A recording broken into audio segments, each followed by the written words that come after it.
Okay, Ben, WestGen Tech, you come from an engineering background, and from what I understand, you spent years designing well pad sites for other people, and you saw a gap in the market for some of what you've done to help reduce methane emissions.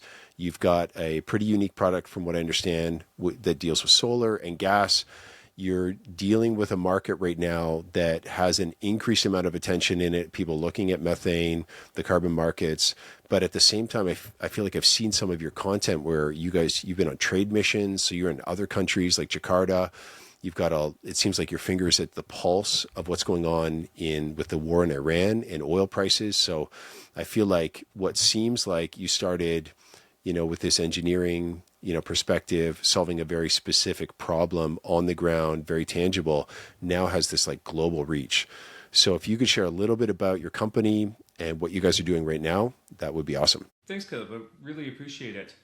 I'll kick off like the vision behind WestGen, and something maybe I've always been passionate about is responsible energy development and energy security. I kicked off my career, and I think a lot of people do this. You come out of university and you're like, "Hey, man, I'm gonna save the world," and quickly, so I started my career in alternative energy. Quickly became a little bit disillusioned with that. Kind of as I start to look at life cycle carbon footprint and what some of the realities of the technology were at the time. So I ended up moving over into oil and gas, and I realized there was this incredible gap in efficiency in how we were developing our resources, a lot of room for improvement, particularly. So the original challenge was a lot of oil and gas sites are done quite remote, and getting reliable access to grid power out there was a huge challenge. So we were looking at generators, and the problem is we have what we call the power generation gap, which is if you needed a couple hundred kilowatts, if you needed a megawatt, there's a whole bunch of industrial grade technologies that were out there that could handle that. And conversely, if you only needed a couple hundred watts, that existed. But if you needed reliable and efficient power generation in kind of the 1 to 100, 1 to 200 kilowatt range, there weren't a lot of technologies out there. And there's this really good opportunity to combine the experience on the renewables and the oil and gas and the power generation side of things to build this hybrid power generation package and get reliable but efficient power generation out to these remote sites. And what that allowed them to do was run either electric actuation or air compressors and eliminate a lot of the venting that was being done by using gas produced on site to run the pneumatics and control the site. So it's kind of been an exciting journey and an ability to as an engineer, efficiency is always a key driver there. So you're able to make the whole system more efficient. It checks the economics box, it checks the environment box, it checks the reliability box, and just make a whole system better. Yeah, one of the things that I thought was really interesting and caught my attention on specifically on your LinkedIn is how you've had this commentary with things that are happening in the Middle East, and you're seeing the dots connected, between these decisions where an announcement gets made, and the markets respond, and you're seeing from this almost butterfly effect of where a conversation is had or an announcement gets made. You see prices reeling, you see markets responding, and tracking some of these metrics like the number of rigs that are active this year versus last year. So I feel like, without being an expert at all in this space, I see your mind is looking at this global scene of things, and then you're seeing probably projects on the ground with your clients that are greenlighting, projects or are sitting with reservation. Is that kind of an accurate description of sort of what the everyday pulse is like of trying to navigate with your customers of, builds that are happening, or how are things responding to what's happening? It's an interesting time for sure. I think my belief, and maybe this is a pessimistic view on humanity, um, my belief is that people, when you have the additional resources, then you're given the ability to focus on the nice to haves. And what that nice to have has been over the last 5 years, decade, has been clean tech, green tech side of things. So this push away from fossil fuels. And then the second those resources get pulled away and we have energy scarcity, people, or scarcity in anything, right? You have food. You give away, you have extra money, you donate that, you have extra food, you give it away to the food bank. The second your food is gone, you want to keep that food for yourself. And that's where we run into the problem right now of energy security. And my belief has always been that for humanity to continue to progress, if we want to solve the challenges we have around world hunger and safety and things like that, the most important thing that we need is energy security. Everybody needs energy to be able to survive, to live, and to grow. But at the same time, and we were talking about kids kind of off show before this, I have 2 young daughters. We want to leave the world a better place for our children. So we need energy security, and we need to develop our energy resources in a more efficient and a more responsible fashion. So we leave the world a survivable place. I think what we're seeing now is a bit of that tension between energy scarcity.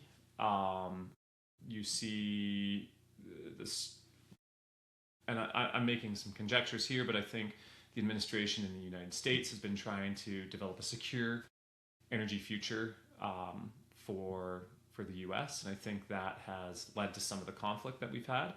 And then in the short term, you see energy scarcity through the Strait of Hormuz start to impact markets around the world. You don't have the flow of oil, and then all of a sudden the green tech, clean tech thing goes away, and that's where you see people doing everything they can to get energy. It drives a lot of the choices that we're seeing now, and that's where I think you can follow the bouncing ball and say, hey, what needs to be done to establish a secure path to energy in the future? Now, the interesting aside of that is when you pull out fossil fuels and reliable access to fossil fuels, this focus on emissions reduction in fossil fuels itself gets pulled away, but you still need energy. And ironically, I think you're going to see a surge in solar, in wind and hydro, because you need to develop that secure energy source. And that's something that people can do without access to fossil fuels. So I just try and follow that bouncing ball that says, hey, if this action happens here, what's that going to do to the people who need energy downstream? The carbon markets. So I'm thinking that bouncing ball, certain targets are set, certain goals are created, and new companies are formed and created, new initiatives. Hey, this is our goal, this is our plan. If we get funding or if things continue, whether it's government incentives, corporations participating, if there's a pause on that, like let's say geopolitically things have going on, there's economic impact, have a lot of these clean tech or these companies surrounding these clean tech initiatives, have you seen them start to like taper off? Like, is it sort of like the water source has been cut off and now a lot of these are drying up, whereas maybe they were picking up steam before and they just aren't surviving this sort of oscillating wave away from where things were? I would say yes. So a lot of the clean tech companies, both valuation in the markets and I think just the number that you see out there and their ability to do business, it's been a bloodbath, frankly. And I don't think it's a terrible thing. And let me elaborate here for a second, because I would say, my own beliefs, I think there's a space for fossil fuels in the future. I think we need an all of the above energy system or energy supply. But we need to do that in a more efficient way. We need renewables there. So I consider myself definitely more towards the progressive side of energy, embracing clean tech, green tech. WestGen started as a clean tech company. And at the end of the day, if we come back to this concept of energy scarcity, things need to make economic sense. And otherwise, people won't pay money. People only, once again, in my view, only donate or only are generous when they have excess. So you need to be able to provide that excess. The government, I think, plays a very important role in the development of new technology, and renewables has been a really good example. I've lived down in Texas for a couple of years, and people look at Texas as the oil and gas place. It's not actually commonly known that they are the leader in renewables, leader in wind, certainly in the United States as well, and that shows what a free market can do when it's given that opportunity. The government, in my opinion, plays an incredible role in providing some incentives to develop that innovation. So no technology is going to start out cost competitive. You need to provide incentives, the additional dollars per kilowatt hour or funding to get companies off the ground. And that's a really good way to do it. And then the free market will come in and it'll adopt those technologies and they'll become more efficient until they make economic sense. Where that starts to bite you is if you're pushing people too fast or too hard through legislation. And I think what we saw with clean tech was this huge push towards emissions reduction, emissions elimination. It didn't pay attention to some of the economics, and it was just this blanket push. So anything and everything got picked up. What we're seeing now, so the pendulum's definitely swung back past balance, in my opinion, the other way. But these clean tech companies that weren't able to become economic, that weren't able to develop solutions that genuinely made business sense, they've died out. And what's left are the companies that have the ability to actually just make sense. They tend to be the companies that make everything more efficient. And that's not a bad thing. It's a little bit of an evolution circle for clean tech. And we're going to come out of this, and these clean tech companies they're not just clean tech anymore. They're genuine technology companies that make a system more efficient. They're going to become resilient. And when the pendulum swings back, you're going to have this opportunity for more innovation and more technologies to enter. Natural selection, it sounds like, in that process of almost like an ecosystem. You've got a wetter season, you've got a drier season. What is going to endure?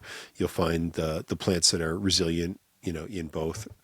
Was it something called the Northern Shield Energy Corridor? Is this piece, and you also mentioned the importance of government, does this corridor potentially open up some level of capability for the Canadian economy in relation to the U.S. or independent of the U.S.? Is this, something that, is of real consequence right now in the big picture? Can I answer that question two ways and stand on a soapbox for a minute around this? For sure. So first off, my answer is absolutely yes. I think that energy security, which has been a topic of our conversation here so far, is incredibly important. I think that Canada is a have country. We're a very blessed country from a resource standpoint. And there's absolutely no reason that we should have the dependence we do on others, US or otherwise. So purely from an economic standpoint, it makes incredible sense for Canada. There's a group called, or a gentleman named Peter Tertsakian. He was with ARC Energy Research Institute for a while. He's gone off and started his own thing. I think it's called energy.studio, something like that. He did an economic analysis of what a pipeline would, if it was in the ground this year, what it would add to the Canadian economy.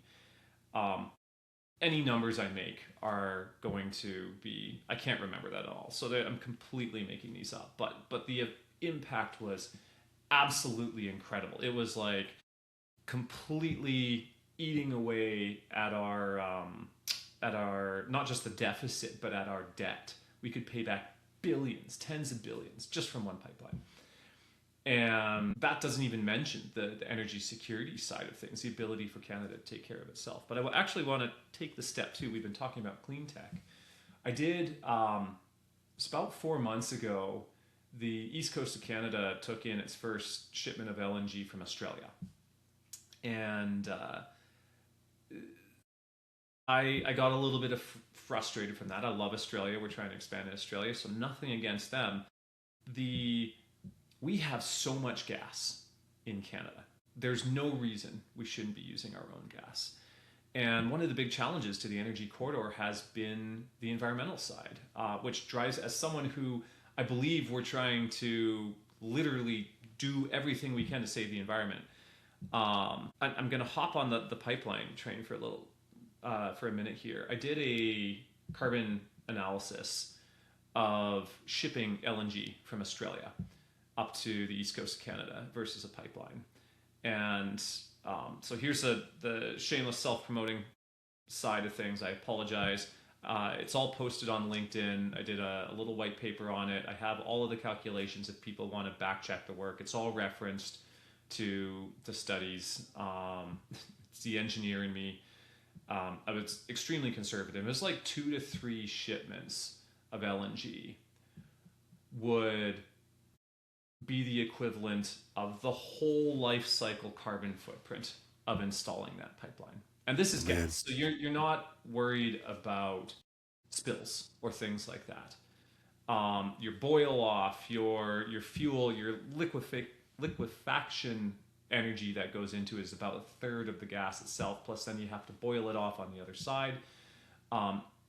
It's incredibly energy intensive. And so not only are we shooting ourselves in the foot from an energy security standpoint and the ability to stand on our own 2 feet, but from an environmental standpoint, we have this kind of NIMBY that's not in my backyard. If the emissions happen in someone else's land or sea, it's not Canada's emissions, but we have to take a global perspective. And any environmentalist that says don't build the energy corridor pipeline because pipelines are bad, like, you are literally, people aren't going to turn off their furnace in Nova Scotia. That's not going to happen. Nobody's going to go, well, you know what? I'm going to freeze my house this year. The energy is going to get burnt. You're not convincing them to change to solar hybrid systems or something like that. So if you're going to use the energy, we can't be shipping this from Australia at orders of magnitude more carbon footprint than using our own gas, because you're not going to eliminate the molecule being used.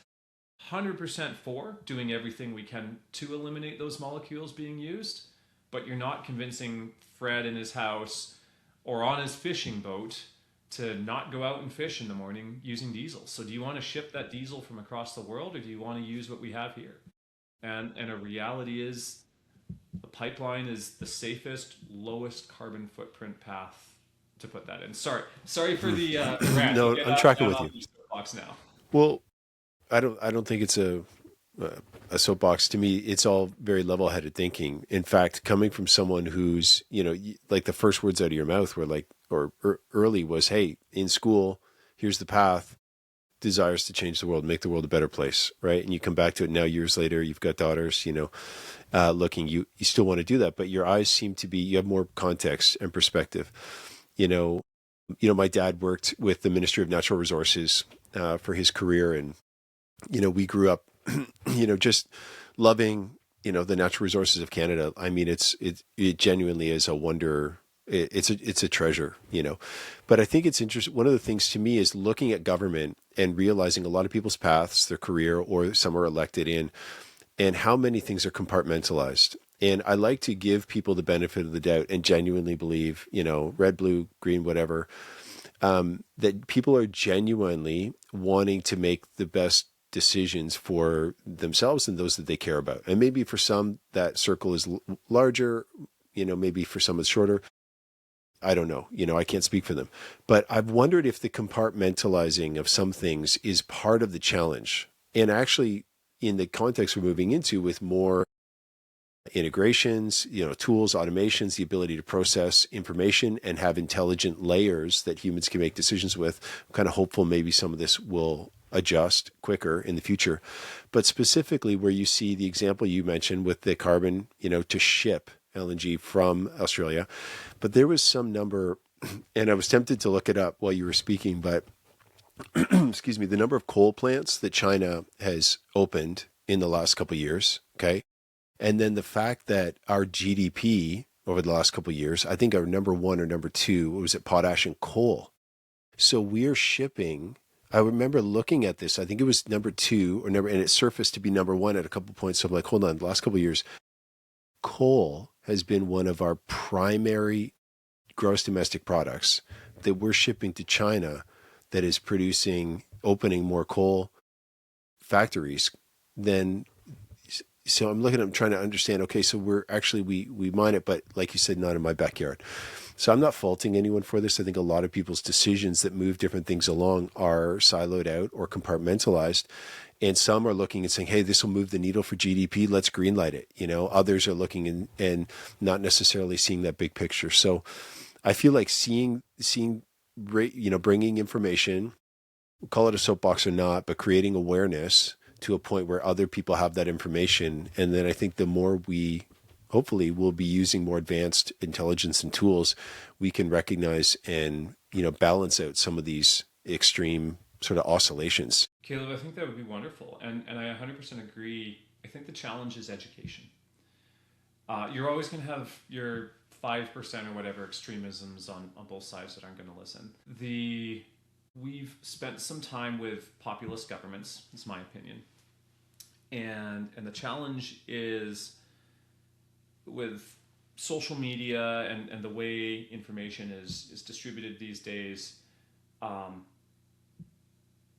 think our government is doing everything they can to keep the people happy, and we have a lot of misinformation. And I actually think it's the government's job to really focus on fact, particularly in the information environment we have now, where it's so easy to create false information out there, and education. And I think that if you have an educated populace that understand what's going on and understand the truth, then they tend to make the right decisions. And the challenge right now is a lot of the government has lost trust of the people. A lot of news organizations have lost the trust of the people, and people don't know where to go.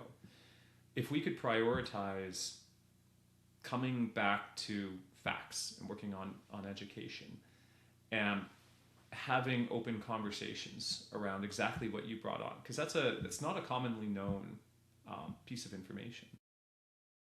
I think if you present that whole story to people, then the average person is a very rational and reasonable person. They're able to look and say, hey, wow, I didn't know that. You're right. These are the things we do need. We do need pipelines. We do need energy security. If you showed someone in Quebec or Ontario who's traditionally been against oil and gas and pipelines, and you say, hey, do you or do you not want to heat your house over the summer? Oh, you do. Okay, fantastic. We're all on the same page there. Here's the energy footprint of one thing. Here's the energy footprint of a second. And here's the energy footprint of the third. What do you want? The lowest carbon option. Okay, that's what this is. If you can provide all of that information on a level playing ground, I think people make those rational decisions. And I'm wondering, what I'm trying to do. Sorry. yeah, something that comes to mind with that, as you were saying that, is associations.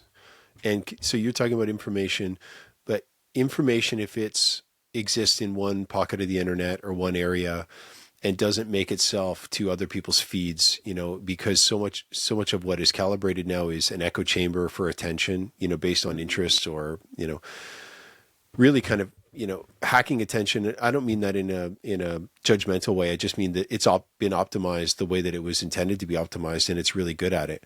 But with associations are one thing I've been thinking about recently, because an association will have, let's say, home builders, right? So you'll have all these home builders that out of all of the things contending for their time in this sliver of time in their work week or whatever. They recognize the importance of understanding what's going on, being able to have some form of voice with government at a municipal, at a provincial level, even at a national level. So you have these associations, and I wonder if disseminating some of that information, like you spoke about, in a format that they can understand. Hey, this is what this looks like. Hey, this is what's going on right now. These are decisions that are on the table or being considered. This is what this would look like for home builders in Ontario or in, Quebec. But in other associations or for teachers, teachers association, be like, hey, here's some interesting things, maybe for your students or for the teachers to know. Hey, this is interesting. What's going on with energy in 2026, with what China's doing, with what Canada's doing. I love the Chinese. Just it's done not in a judgmental way, but it's like, here's more, like you said, here's more information. Here's how Canada's producing its energy. Here's how China's, producing energy. And I think that in doing that, if there was a way to disseminate it across, let's say you put 24 categories, that are like at hubs of where there are people, and within some of that, there are associations, how helpful it could be, I'm thinking of networks of nonprofits or, churches or something where you could have information that comes down and shows that to say, hey, these are things that countries are struggling with. In this scenario, this is how they're dealing with it. In this scenario, with this country, Canada could be in a position to be helping in these ways, with surplus, as opposed to, and that might be able to contextualize it in a way that they would almost want to share that with their groups, and then those groups collectively would sort of, wake up to the angle of the elephant, sort of, that they're able to sort of see or sense, and we collectively maybe would have a stronger picture. I think that would be phenomenal. I think CBC is an interesting thing as well. It's a government funded entity. So in my mind, it shouldn't be held to the same forces that pull private news. Like, you're going to get a bias because that's the way the money flows. We could learn a lot from the BBC. And if we could get the CBC back to a place where we weren't sharing as much opinion pieces, but we were sharing more both sides of all the stories, where there wasn't an agenda. And to your comment of a place to disseminate information, just facts. Your 10 or 12 columns or whatever, and here are facts from both sides of the story. That would be a wonderful use of taxpayer dollars in my mind, and we might be able to gain the trust back of a lot of people.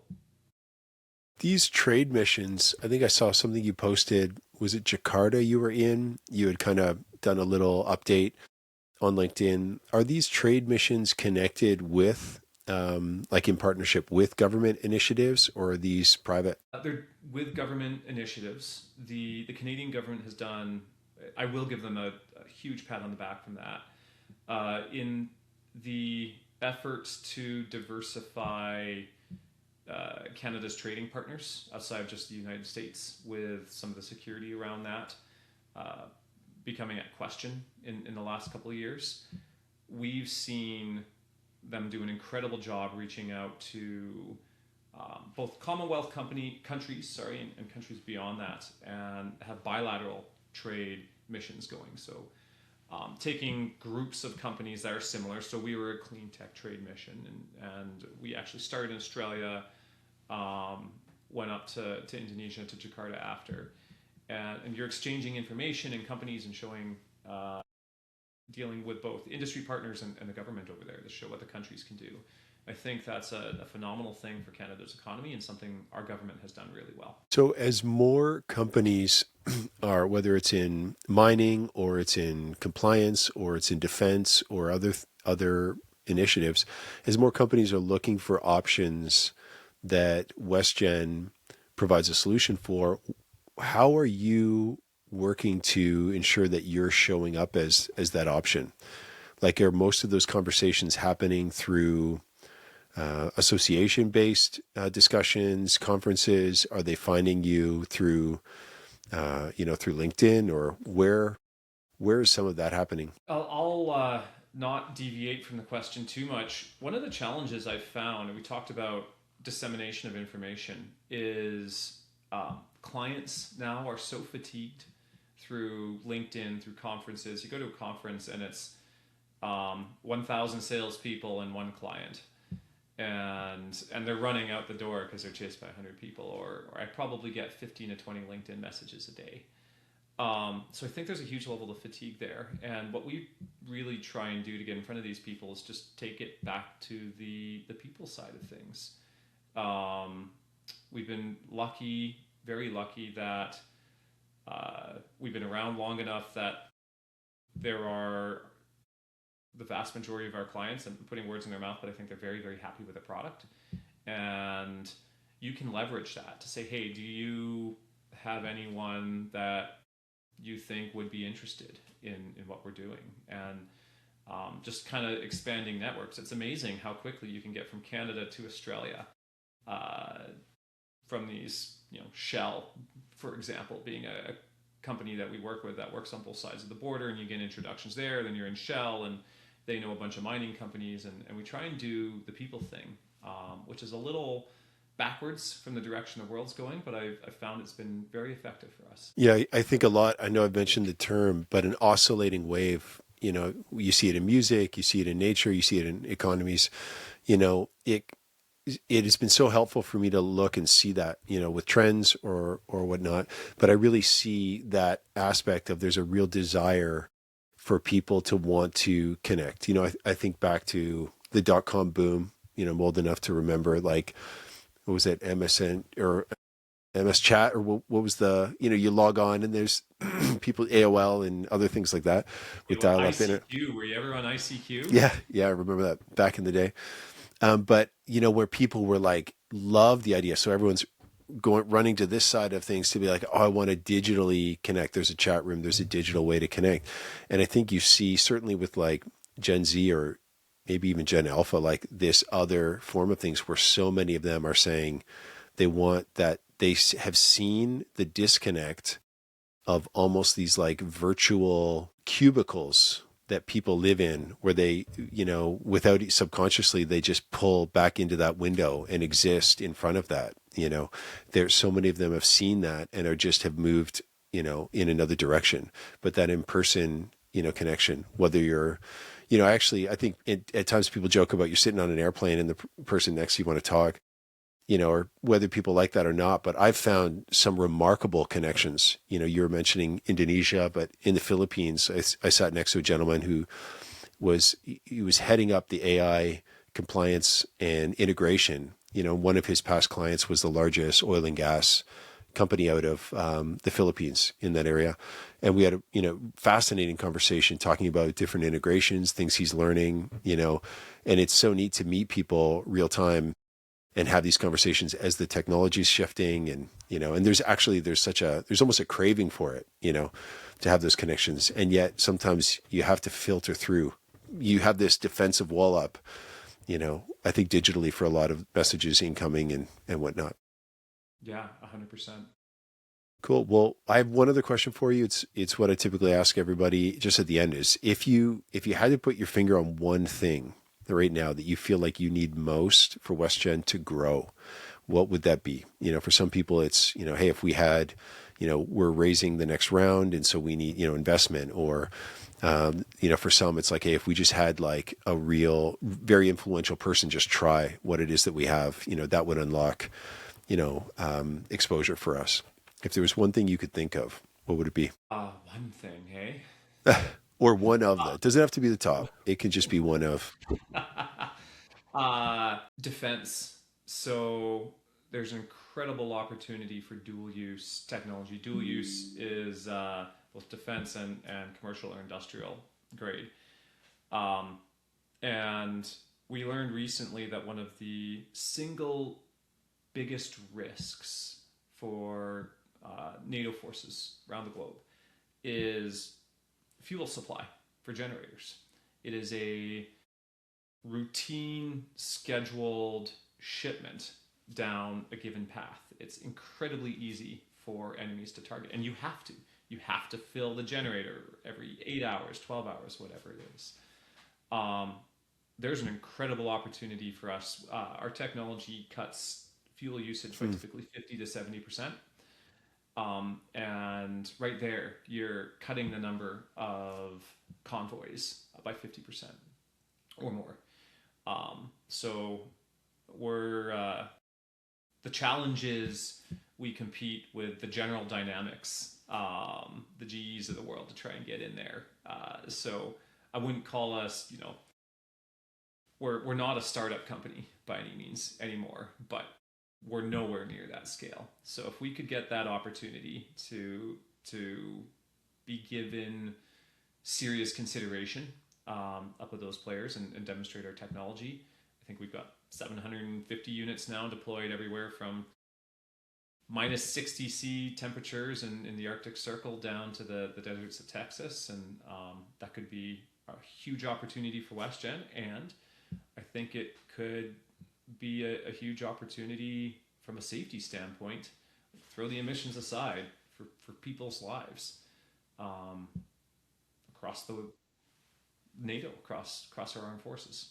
Awesome. Well, Ben, thank you so much. I'm going to put your LinkedIn, here, and your company will be linked in here as well. But really appreciate the time and you sharing. Thank you. Caleb, thank you so much, my friend.